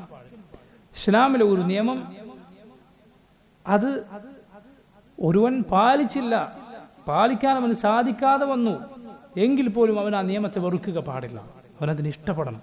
കാരണം ഇത് അള്ളാഹു അവതരിപ്പിച്ചതാണ്. അള്ളാഹുവിന്റെ നിയമത്തെ, ഈ ദീനിനെ എങ്ങനെയാണ് ഈ ദീൻ പാലിക്കുന്ന ഒരാൾക്ക് വെറുക്കാൻ സാധിക്കുക? പാടില്ല. അതിനോട് മഹബ്ബത്ത് വേണം, അള്ളാഹുവിന്റെ ആയത്തുകളോട് സ്നേഹം വേണം, റസൂലുള്ളാഹി സ്വല്ലല്ലാഹു അലൈഹി വസല്ലമയുടെ സുന്നത്തിനോട്, നബിയുടെ വാക്കുകളോട് ഇഷ്ടം വേണം. ഇത് ഒന്നാമത്തെ കാര്യമാണ്. രണ്ടാമത്തേത്, ഖുർആനും സുന്നത്തും പഠിച്ചിരിക്കണം, അതേക്കുറിച്ചുള്ള അറിവ് വേണം, ബോധം വേണം. അല്ലാതെ എങ്ങനെയാണ് ഖുർആനും സുന്നത്തും പിൻപറ്റുക? എങ്ങനെയാണ് നീ അറിയാത്ത കാര്യം നീ പിൻപറ്റാൻ പോകുന്നത്? എങ്ങനെയാണ് പിൻപറ്റാൻ സാധിക്കുക? പഠിക്കണം, അതിനു വേണ്ടി അറിയണം, പഠിക്കണം. അതിൽ നിർബന്ധമായ ഓരോ വ്യക്തിയും പഠിച്ചിരിക്കേണ്ട അറിവുണ്ട്. അതിനപ്പുറത്ത് ചിലർക്ക് മാത്രം, ഒരു സമൂഹത്തിൽ ആരെങ്കിലുമൊക്കെ പഠിച്ചാൽ ബാക്കിയുള്ളവർ കുറ്റത്തിൽ നിന്ന് ഒഴിവാകുന്ന അറിവുമുണ്ട്. റസൂലുള്ളാഹി സ്വല്ലല്ലാഹു അലൈഹി വസല്ലം പറഞ്ഞു, തലബുൽ ഇൽമി ഫരീദത്തുൻ അലാ കുല്ലി മുസ്ലിമിൻ, ഓരോ മുസ്ലിമിനും നിർബന്ധ ബാധ്യതയാണ് അറിവ് പഠിക്കുക, അറിവ് നേടുക എന്നത്. അഥവാ ഓരോരുത്തരും പഠിച്ചിരിക്കേണ്ട, നിർബന്ധമായും പഠിച്ചിരിക്കേണ്ട അറിവുണ്ട്. പഠിച്ചില്ലെങ്കിൽ കുറ്റക്കാരനാകുന്ന അറിവ്. വിശ്വാസം, തൗഹീദ്. തൗഹീദ് എന്താണ്? ശിർക്ക് എന്താണ്? ഓരോരുത്തർക്കും പഠിച്ചിരിക്കൽ ബാധ്യതയാണ്. അതുപോലെ നിസ്കാരത്തെക്കുറിച്ച്, അതിന്റെ നിബന്ധനകൾ, അതിന്റെ ഷർത്തായ ശുദ്ധീകരണം, വുദൂഉം കുടിയുമെല്ലാം പഠിച്ചിരിക്കൽ ഓരോ മുസ്ലിമിനും നിർബന്ധ ബാധ്യതയാണ്. അതുപോലെ ഒരാൾ സക്കാത്ത് കൊടുക്കാൻ ബാധ്യസ്ഥമാകുന്ന രൂപത്തിൽ പണം കയ്യിലുണ്ടോ എങ്കിൽ സക്കാത്തിന്റെ വിധിവിലക്കുകൾ അയാൾ പഠിച്ചിരിക്കണം. അതിനപ്പുറത്ത് ദീനിലെ സൂക്ഷ്മമായ ആഴമുള്ള ആഴത്തിലിറങ്ങേണ്ടുന്ന വിജ്ഞാനങ്ങളുണ്ട്. നിക്കാഹുമായും തലാഖുമായും അനന്തരാവകാശമായും ഒക്കെ ബന്ധപ്പെട്ട ഇസ്ലാമിലെ വിശദമായ നിയമങ്ങൾ, അതൊരു നാട്ടിൽ ആരെങ്കിലും ഒക്കെ പഠിച്ചിരിക്കുക നിർബന്ധ ബാധ്യത, ഫർദ് കിഫായാണ്. ആരും പഠിച്ചില്ലെങ്കിൽ എല്ലാവരും കുറ്റക്കാരാകും. ആരെങ്കിലും ഒക്കെ ഒരു നാട്ടിൽ പഠിച്ചിട്ടുണ്ടെങ്കിൽ പിന്നെ ബാക്കിയുള്ളവരെ സംബന്ധിച്ചിടത്തോളം അത് നിർബന്ധമല്ല, പക്ഷെ അവർ പഠിക്കൽ സുന്നത്താണ്, ശ്രേഷ്ഠമായ വലിയ സുന്നത്താണ്. അപ്പൊ നോക്കൂ നിങ്ങൾ, നമ്മൾ പഠിക്കാൻ ശ്രമിക്കുക. റസൂലുള്ളാഹി സ്വല്ലല്ലാഹു അലൈഹി വസല്ലം അവിടുത്തെ ഓരോ ഫജ്റിന് ശേഷവും നബി ചൊല്ലിയിരുന്ന ദുആകളിൽ ഒന്നെന്താണ്? അല്ലാഹുമ്മ ഇന്നി അസ്അലുക ഇൽമൻ നാഫിഅൻ വറിസ്ഖൻ തയ്യിബൻ വഅമലൻ മുതഖബ്ബലൻ.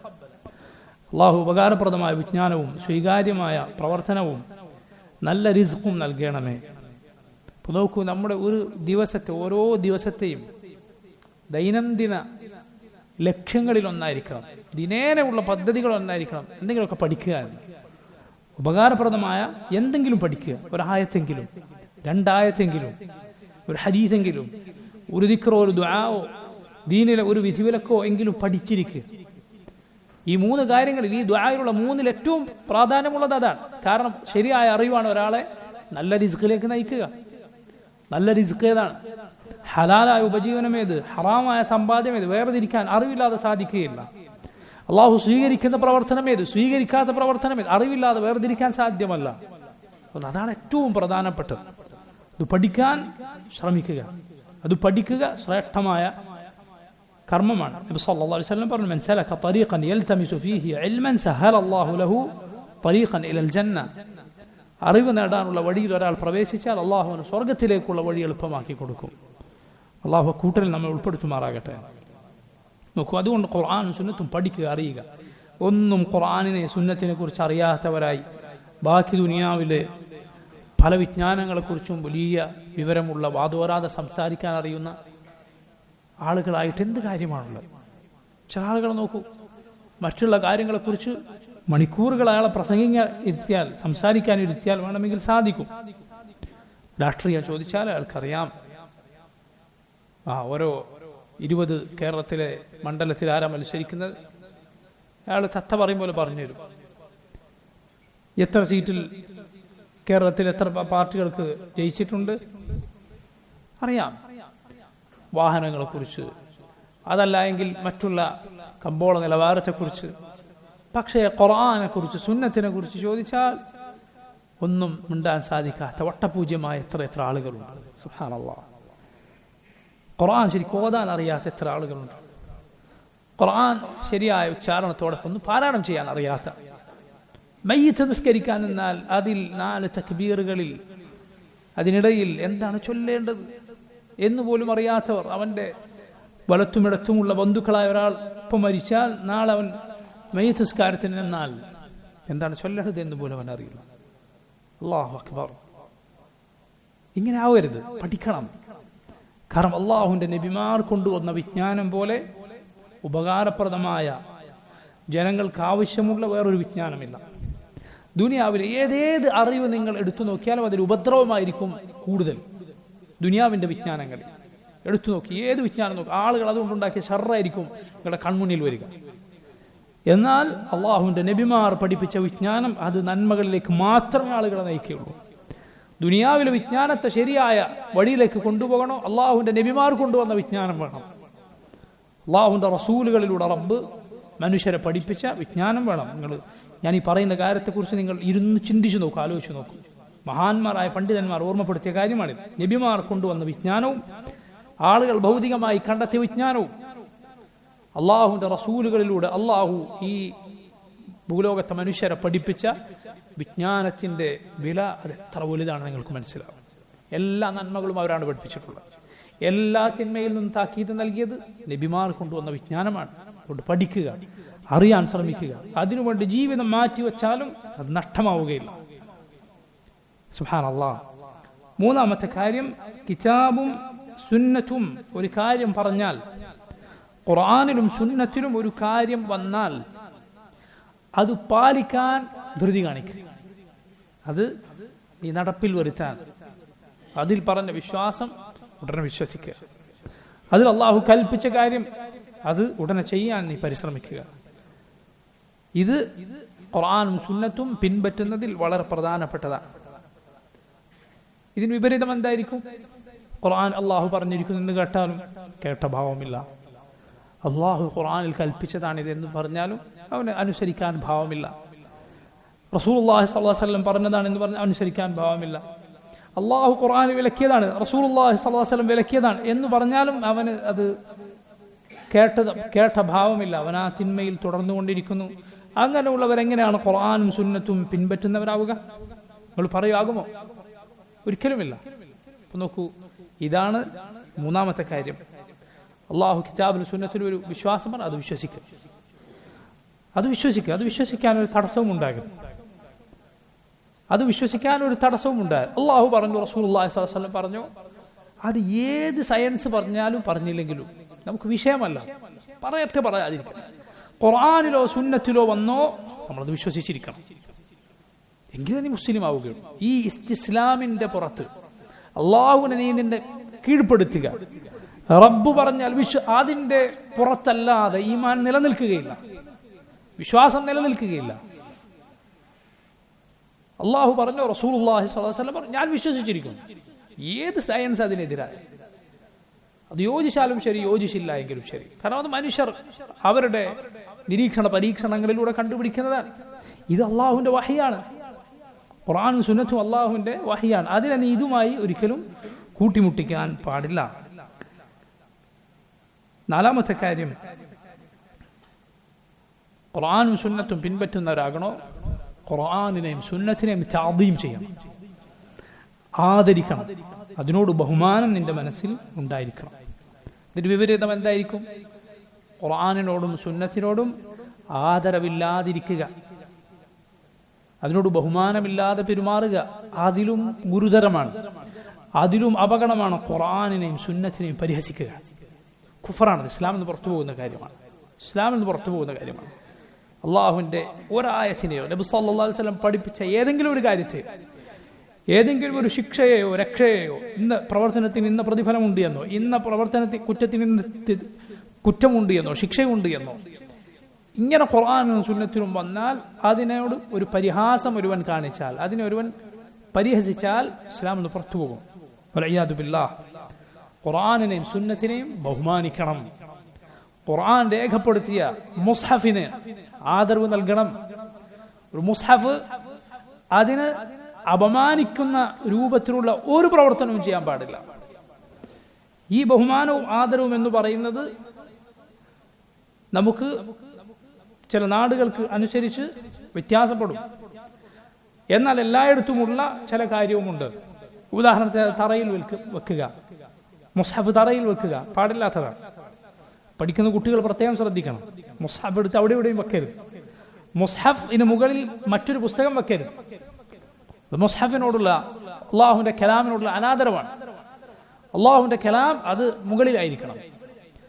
അതുപോലെ ഒരു വെള്ളമോ അല്ലെങ്കിൽ എന്തെങ്കിലും ഒരു പാത്രമോ അതിലേക്ക് പൊടിയോ മറ്റോ പോകാതിരിക്കാൻ അങ്ങനെയുള്ള ഉപയോഗിച്ച് ഒരു മുസ്ഹഫ് എടുത്തതിന് മുകളിൽ വെക്കാൻ പാടില്ല. മുസ്ഹഫിനെ അനാദരിക്കണം. മുസ്ഹഫിനോട് അനാദരവ് കാണിക്കാൻ പാടില്ല. ഒരു മുസ്ലിം അത് ചെയ്യുകയില്ല. മുസ്ലിം പൊതുവെ ചെയ്യുകയില്ല. കരുതിക്കൂട്ടി മുസ്ഹഫിനെ അനാദരിക്കണം, അപമാനിക്കണം എന്നുദ്ദേശിച്ചിട്ട് ഒരാൾ ഒരു പ്രവൃത്തി ചെയ്താൽ അതോടെ ഇസ്ലാമിൽ പുറത്തു പോകും, കാഫറായി പോകും. കരുതി കൂട്ടിയിട്ടാണ് ഞാൻ പറഞ്ഞത്. മനസ്സിലായി? ഈ കാര്യം അറിയാതെ ഒരാൾ അവിടെ വെച്ചുപോയി അള്ളാഹുവിന്റെ കലാമിനെ അനാദരിക്കണം എന്നവന് ഒരിക്കലും ഉദ്ദേശമില്ല. അവനെ കുറിച്ചല്ല ഈ പറയും. അള്ളാഹുവിന്റെ കലാമിനെ അനാദരിക്കണം എന്ന ഉദ്ദേശത്തോടെ ഒരുവൻ ഖുർആൻ വെച്ച് അതിന്റെ മുകളിൽ ചവിട്ടി നിൽക്കുകയോ വലഇയാദു ബില്ലാഹ്, അല്ലെങ്കിൽ അതിന്റെ മുകളിൽ നജസായ വല്ലതും ഇടുകയോ, ഇങ്ങനെ അനാദരിക്കാൻ വേണ്ടി ഒരു പ്രവർത്തനം ചെയ്താൽ കാഫറായി പോയിരിക്കുന്നവൻ. അതിലൂടെ അവരൊറ്റ പ്രവർത്തനത്തിലൂടെ അവൻ ഇസ്ലാമിൽ പുറത്തു പോയിരിക്കുന്നു. വലഇയാദു ബില്ലാഹ്. പാടില്ല. ആദരിക്കണം. ഖുർആനിനെ സുന്നത്തിനെ ആദരിക്കണം. അതിനോട് ബഹുമാനം വേണം. യാ അയ്യുഹല്ലദീന ആമനൂ ലാ തർഫഉ അസ്വാതകും ഫൗഖ സൗതി നബി വലാ തജ്ഹറൂ ലഹു ബിൽഖൗലി കജഹരി ബഅദികും ലിബഅദിൻ അൻ തഹ്ബത അഅമാലുകും വഅൻതും ലാ തശ്ഉറൂൻ. മുഅ്മിനുകളെ, നിങ്ങൾ നബി സല്ലല്ലാഹു അലൈഹി വസല്ലമയുടെ ശബ്ദത്തിന് മുകളിൽ ശബ്ദമുയർത്തരുത് എന്ന് ഖുർആനിൽ അല്ലാഹു പറഞ്ഞു. നിങ്ങളുടെ പ്രവർത്തനങ്ങൾ നിങ്ങൾ അറിയാതെ പൊളിഞ്ഞു പോകും. നബിയുടെ ശബ്ദത്തിന് മുകളിൽ ശബ്ദമുയർത്തൽ കൊണ്ട് പ്രവർത്തനം പൊളിഞ്ഞു പോകുമെങ്കിൽ നബി സല്ലല്ലാഹു അലൈഹി വസല്ലം പഠിപ്പിച്ച കാര്യങ്ങൾക്കെതിരിൽ സ്വന്തം താല്പര്യങ്ങൾ കൊണ്ടുവരുന്നവന്റെ സ്ഥിതി എന്തായിരിക്കും? നമ്മൾ പാലിച്ചിരിക്കേണ്ട, ശ്രദ്ധിച്ചിരിക്കേണ്ട വിശ്വസിച്ചിരിക്കേണ്ട അഞ്ചാമത്തെ കാര്യം, അള്ളാഹുവിൻ്റെ വഹിയിലൂടെ അല്ലാതെ, അള്ളാഹുവിൻ്റെ വഹി അനുസരിച്ചല്ലാതെ വിജയത്തിലേക്ക്, പരലോകത്തെ രക്ഷയിലേക്ക്, സന്മാർഗത്തിലേക്ക് ഒരു വഴിയുമില്ല എന്ന് വിശ്വസിച്ചിരിക്കണം. സന്മാർഗത്തിന്റെ വഴിയുണ്ടോ, ഹുദാ ഉണ്ടോ, ഏതു മാത്രം? വഹി മാത്രം, അള്ളാഹുവിന്റെ വഹി മാത്രം. അതല്ലാതെ സന്മാർഗത്തിന്റെ വഴിയില്ല. അതല്ലാത്ത വഴികൾ പിശാചിന്റെ പിഴച്ച വഴികളാണ്. അള്ളാഹു ഖുർആനിൽ പറഞ്ഞു, വമൻ യബ്തഗി ഗൈറൽ ഇസ്ലാമി ദീനൻ ഫല യുഖ്ബല മിൻഹു വഹുവ ഫിൽ ആഖിറതി മിനൽ ഖാസിരീൻ. ആരാണ് ഇസ്ലാം അല്ലാത്തതിനെ ദീനായി തേടിപ്പോകുന്നത്, അവനിൽ നിന്ന് അത് സ്വീകരിക്കപ്പെടുകയില്ല. നാളെ പരലോകത്ത് അവൻ നഷ്ടക്കാരിൽ അകപ്പെട്ടു പോകും. അതുകൊണ്ട് ഖുർആനിന്റെയും സുന്നത്തിന്റെയും വിശ്വാസമല്ലാത്തൊരു വിശ്വാസം ഒരാൾ സ്വീകരിച്ചാൽ അയാൾ നാളെ പരലോകത്ത് പരാജയത്തിലാണ്. നബി സല്ലല്ലാഹു അലൈഹി വസല്ലം കൊണ്ടുവന്ന വഴിയല്ലാത്ത ഒരു വഴിയും ഇനി അള്ളാഹുവിലേക്കില്ല, സ്വർഗത്തിലേക്ക് ഇല്ല. സന്മാർഗം അത് മാത്രമാണ്. ഇവിടെ സഹോദരങ്ങൾ നമ്മൾ മനസ്സിലാക്കേണ്ട വേറെ ചില കാര്യങ്ങളുണ്ട്. ഇപ്പൊ ജനങ്ങൾ ആളുകളെ നന്നാക്കാൻ എന്നൊക്കെ പറഞ്ഞ് പലതും പറയാറുണ്ട്. ജനങ്ങൾക്ക് മോട്ടിവേഷൻ കൊടുക്കുകയാണ്, മോട്ടിവേഷൻ ക്ലാസ്സാണ്, ആളുകൾക്ക് ഗൈഡൻസ് കൊടുക്കുന്ന, അല്ലെങ്കിൽ ജനങ്ങളുടെ മാനസികമായ പ്രയാസങ്ങളൊക്കെ നീക്കുന്ന കൗൺസിലിങ്ങുകൾ നടത്തുകയാണ്. ഇവിടെയെല്ലാം ഇതുപോലുള്ള മേഖലകളിലെല്ലാം ഖുർആനും സുന്നത്തും അല്ലാത്തതുകൊണ്ട് ആരെങ്കിലും പരിഹാരം കണ്ടുപിടിക്കാൻ ശ്രമിച്ചാൽ അതുകൊണ്ട് പരിഹാരം ഉണ്ടാവുകയില്ല. ഇതുപോലുള്ള ക്ലാസ്സുകളിൽ സംസാരിക്കുന്ന പലരും പറയുന്നത് കാണാം, പലരുടെയും വാക്കുകൾ ഉദ്ധരിക്കുന്നത് കാണാം. മോട്ടിവേഷൻ ക്ലാസ്സാണ് മൂപ്പരെടുക്കുന്നത്. എന്നിട്ട് പറയും, ഇതാ വിൻസ്റ്റൺ ചർച്ചിൽ ഇങ്ങനെ പറഞ്ഞിരിക്കുന്നു, ബർണാഡ് ഷാ ഇങ്ങനെ പറഞ്ഞിരിക്കുന്നു, മറ്റാൾ ഇങ്ങനെ പറഞ്ഞിരിക്കുന്നു എന്ന് പറഞ്ഞ് കേൾക്കുമ്പോൾ ആളുകൾക്ക് മനോഹരമായി തോന്നുന്ന പല വാക്കുകളും കേൾപ്പിക്കും. അങ്ങനെയുള്ള ഏതേത് ഉപദേശങ്ങളുണ്ടോ നിങ്ങൾ മനസ്സിലാക്കുക, അതൊരു നല്ല ഉപദേശമാണോ എങ്കിൽ അതിനേക്കാൾ നല്ലത് നിങ്ങൾക്ക് കിതാബിനും സുന്നത്തിനും കാണാൻ കഴിയും, ഖുർആനും സുന്നത്തിനും കാണാൻ കഴിയും. തീർച്ചയാണ്. അതേക്കുറിച്ച് വിവരമില്ലാത്തത് കൊണ്ടാണ് ഖുർആനും സുന്നത്തിലും വന്ന ഈ പ്രകാശത്തെക്കുറിച്ച് അറിവില്ലാത്തത് കൊണ്ടാണ് ആളുകൾക്ക് അതൊക്കെ കേൾക്കുമ്പോൾ എന്തൊരു മനോഹരമായ വാക്കാണത് എന്ന് തോന്നിപ്പോകുന്നത്. അറബിയിൽ ഒരു ഉദാഹരണം പറയാറുണ്ട്. ഒട്ടകത്തിന്റെ പുറത്ത് വെള്ളം വെച്ച് കെട്ടി അതിനെ യാത്രയാക്കി, അതിന്റെ ഉടമസ്ഥനെ നഷ്ടപ്പെട്ടു. ഇതിങ്ങനെ പോവുകയാണ്. സാധനം പോയി മരുഭൂമിയിലൂടെ പോയി ഇത് വെള്ളം കിട്ടാതെ ഈ ഒട്ടകം ചത്തുപോയി. അതിന്റെ പുറത്ത് മുഴുവൻ വെള്ളം വെച്ച് കെട്ടിയിട്ടുണ്ടായിരുന്നു. പക്ഷെ എന്ത് കാര്യം, അതിനത് കുടിക്കാൻ സാധിക്കുകയില്ല. ഇതുപോലെയാണ് ഈ ദീനിലെ പലരുടെയും അവസ്ഥ. കാരണം അള്ളാഹു അവർക്ക് നൽകിയിട്ടുള്ള കിതാബ് വഹിയിൽ ഏറ്റവും നല്ല സന്മാർഗമുണ്ട്, ഏറ്റവും നല്ല നിന്നെ സന്മാർഗത്തിലേക്ക് നയിക്കുന്ന, നന്മയിലേക്ക് നിനക്ക് താല്പര്യമുണ്ടാക്കി തരുന്ന എല്ലാ ഖൈറിലേക്കും നയിക്കുന്നത് കിതാബിലും സുന്നത്തിലുമുണ്ട്. അതിന്റെ അടിസ്ഥാനത്തിൽ മഹാന്മാരായ പണ്ഡിതന്മാർ പറഞ്ഞിട്ടുള്ള വാക്കുകളിലുണ്ട്. അവരെ അത് എടുത്തത് കിതാബിലും സുന്നത്തിൽ നിന്നുമാണ്, മറ്റെവിടെ നിന്നെങ്കിലും അല്ല, ഒരിക്കലുമല്ല. പിന്നെയാണ് സഹോദരങ്ങളെ സിനിമാ കഥകളിലും മറ്റുമൊക്കെ ആളുകൾക്ക് മോട്ടിവേഷൻ ഉണ്ടാവുക, ആളുകളെ നന്നാക്കുന്ന വാക്കുകൾ ഉണ്ടാവുക. നോക്കൂ, നിങ്ങൾ ജനങ്ങളോട് മിമ്പറിൽ കയറി ഖുത്ബ പറഞ്ഞിരുന്ന പലരും ഇതുപോലെ ജനങ്ങളെ മോട്ടിവേറ്റ് ചെയ്യാൻ സംസാരിച്ച് ഒടുവിൽ അവരെവിടെ എത്തി? സിനിമയുടെ കഥകൾ പറഞ്ഞ ആളുകളെ നന്നാക്കാൻ തുടങ്ങിയിരിക്കും. നിങ്ങൾ ചിന്തിച്ചു നോക്കൂ, സുബ്ഹാനല്ലാഹ്.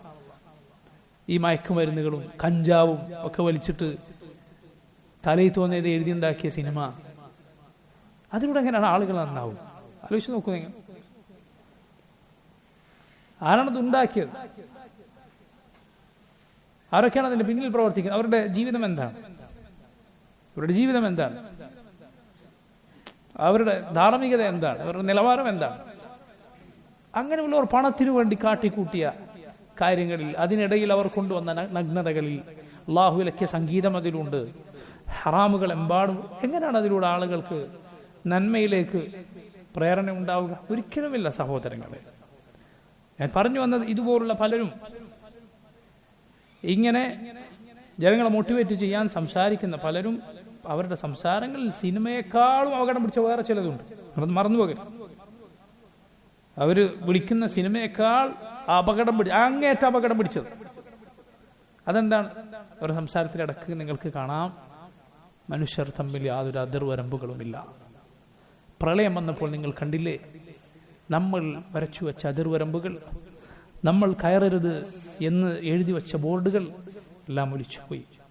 മനുഷ്യരെല്ലാം ഒന്നായി തീർന്നു. ഒരു അതിർവരമ്പുകളും വേണ്ടതില്ല എന്നാണ് ഈ ഖൗം പറഞ്ഞു വെക്കുന്നത്. അവരതിലൂടെ ഉദ്ദേശിക്കുന്ന വളരെ പ്രധാനപ്പെട്ട കാര്യം ദീന് തമ്മിലുള്ള അതിർവരമ്പുകളാണ്.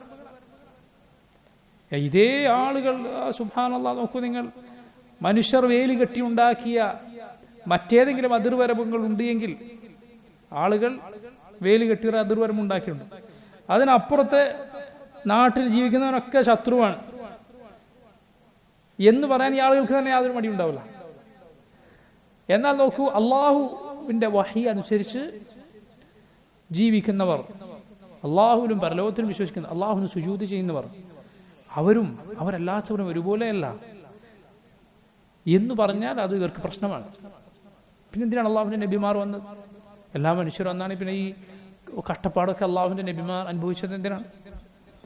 അവരിൽ നിന്ന് പീഡനങ്ങളും പ്രയാസങ്ങളും, അവർ നാട് വിട്ട് മറ്റൊരു നാട്ടിലേക്ക്, മക്കയിൽ നിന്ന് മദീനയിലേക്ക്, അതിനു മുമ്പ് ഹബശയിലേക്ക് സഹാബിമാർ പോകേണ്ടി വന്ന എന്തിനാണ്? നമ്മളൊക്കെ ഒന്നാണ്, നമ്മളൊന്നുമില്ല, യാതൊരു പ്രശ്നമില്ല, ഒരു അതിർവരമ്പുമില്ല എന്ന് പറഞ്ഞിരുന്നുവെങ്കിൽ അള്ളാഹുവിന്റെ നബിമാരിൽ ശത്രുക്കൾ എതിർപ്പുയർത്താത്ത, കൊന്നുകളയുമെന്ന് പറയാത്ത, നാട്ടിൽ നിന്ന് പുറത്താക്കും, കല്ലെറിഞ്ഞോടിക്കും എന്ന് പറയാത്തവർ ആരാണുള്ളത്? ഏറ്റവും നല്ല സ്വഭാവം ഉണ്ടായിരുന്നവർ, അങ്ങനെയുള്ളവരല്ലേ നബിമാർ? പക്ഷെ സ്വന്തക്കാരവരെ കല്ലെറിഞ്ഞോടിക്കും എന്ന് പറഞ്ഞത് എന്തുകൊണ്ടാണ്? ഞങ്ങൾ നിങ്ങളും ഒന്നല്ല എന്ന് പറഞ്ഞതുകൊണ്ടാണ്. വ്യത്യാസമുണ്ട്, ഇത് ശരിയല്ല, ഇങ്ങനെ ചെയ്യുന്നത് ശരിയല്ല, ഇങ്ങനെ ജീവിച്ചാൽ നിങ്ങൾ നഷ്ടത്തിലകപ്പെടും എന്ന് പറഞ്ഞതുകൊണ്ടാണ്. അപ്പൊ സഹോദരങ്ങളെ, കിതാബിന്റെയും സുന്നത്തിന്റെയും സന്മാർഗമല്ലാതെ വേറെ ഒരു സന്മാർഗമില്ല. ഇത് വിശ്വസിച്ചിരിക്കണം. ആറാമത്തെ കാര്യം, കിതാബിലും സുന്നത്തിലും വന്ന കാര്യങ്ങൾ ദുർവ്യാഖ്യാനങ്ങളില്ലാതെ സ്വീകരിക്കണം. അതിന്റെ ശരിയായ വ്യാഖ്യാനത്തിൽ സ്വീകരിക്കണം. അതെവിടെ നിന്നാണ് നമുക്ക് ലഭിക്കുക? ഖുർആനിന്റെ സുന്നത്തിന്റെ ആദ്യത്തെ അഭിസംബോധിതരാരാണോ അവരെങ്ങനെ മനസ്സിലാക്കി അതുപോലെ മനസ്സിലാക്കണം. റസൂലുള്ളാഹി സ്വല്ലല്ലാഹു അലൈഹി വസല്ലമയുടെ സഹാബത്ത്, നല്ലവരായ മുൻഗാമികൾ, അവർ വിശ്വസിച്ചതുപോലെ വിശ്വസിക്കണം. അതുകൊണ്ടാണ് ഖുർആനിൽ അല്ലാഹു പറഞ്ഞത്, فإن آمنوا بمثل ما آمنتم به فقد اهتدوا وإن تولوا فإنما هم في شقاق فسيكفيكهم الله وهو السميع العليم. നിങ്ങൾ വിശ്വസിച്ചതുപോലെ അവർ വിശ്വസിച്ചിരുന്നുവെങ്കിൽ അവർ സന്മാർഗത്തിലായേനെ. അതിൽ നിന്ന് അവർ തിരിഞ്ഞു കളഞ്ഞാൽ അവർ പരസ്പരം കക്ഷി മത്സരത്തിനാണ്.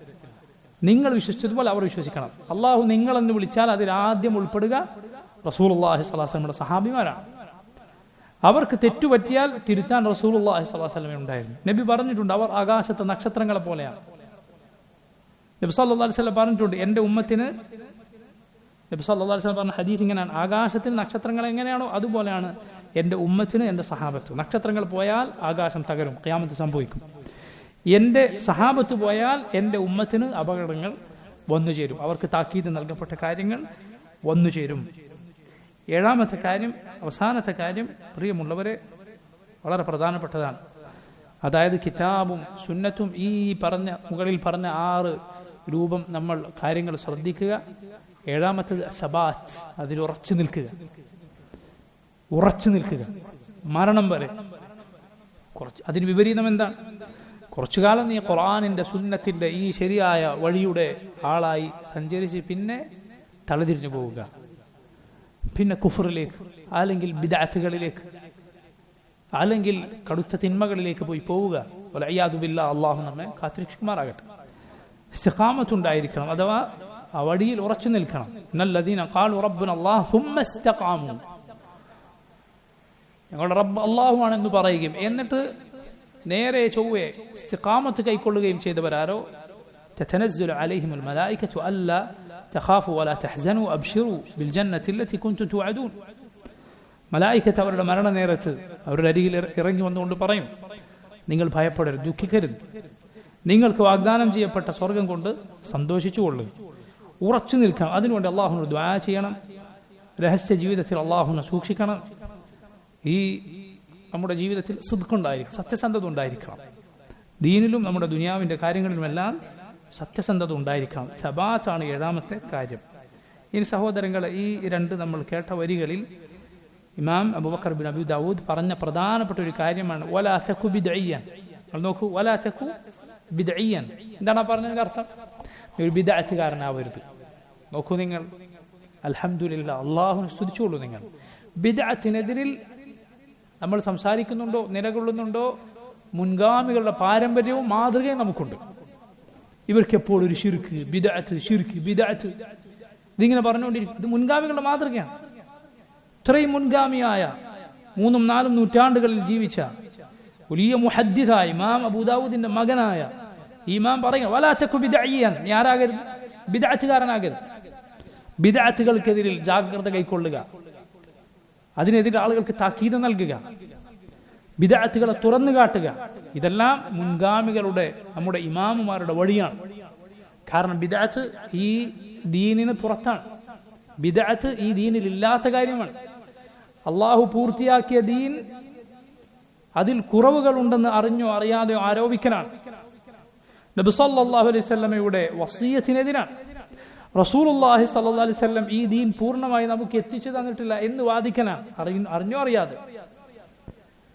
അതാണ് യഥാർത്ഥത്തിൽ അത്രയും വലിയ അപകടം ബിദ്അത്തിനുണ്ട്. അതുകൊണ്ടാണ് ബിദ്അത്തുകാരന് നാളെ പരലോകത്ത് നബി സല്ലല്ലാഹു അലൈഹി വസല്ലമയുടെ ഹൗദിൽ നിന്ന് കുടിക്കാനുള്ള അവസരം നഷ്ടപ്പെടുന്നത്.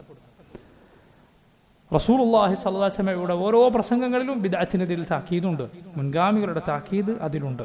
അതുകൊണ്ട് ബിദ്അത്തുകളെ സൂക്ഷിക്കുകയും ബിദ്അത്തിനെതിരെ ആളുകൾക്ക് താക്കീത് നൽകുകയും ചെയ്യണമെന്ന പാഠം ഈ വരികളിലുണ്ട്. ഇൻഷാ അല്ലാഹ് ബാക്കി ഭാഗം നമുക്ക് വരുന്ന ദർസുകളിൽ വിശദീകരിക്കാം. അല്ലാഹു തൗഫീഖ് ചെയ്യുമാറാകട്ടെ. ربنا تقبل منا إنك أنت السميع العليم. اللهم اغفر لنا ذنوبنا وارحمنا يا أرحم الراحمين.